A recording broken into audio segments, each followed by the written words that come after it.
Kung sa pagparami sa pulong sa Ginoo, mao nang pulong sa Ginoo ang mga magagiyas siya, ako mag-provide siya, ako mag-aatag siya kinahanglanon, kada mo mag-protection siya, kada mo mag-aatag siya, siguraduhan siya ang kinabuhi na. Ako na mga batid niya,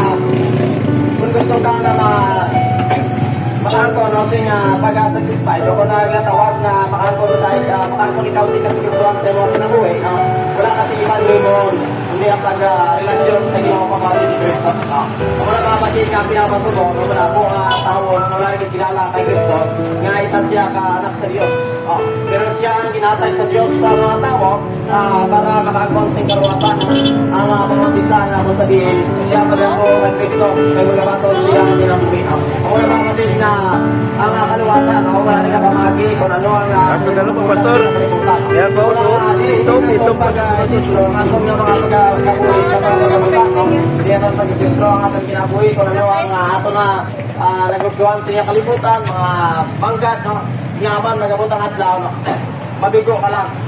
mabigo ka lang, mapaslawan ka lang, wala nang sa Colossians chapter 3 verse 2, siya, keep your mind on things above, not on earthly things. Apa siya, imugos ang imo una sa langit ng nabutan, kabilis sa mga pagkabutan sa niya kalibutan. Yaman, magabutan adlaw mga batid, once nga ang imo nga una-una, ang imo mga mata, ang imo nga tigipuso, nasintro sa mga pagkabutan sa niya kalibutan, paano na lang kung madula inasa imo? Pero ako na nasintro ang imo nga kabuhi pagkabuta, ako na imo kabuhi sa diyan sa mga kalibutan, sa pag-alaga ng Diyos,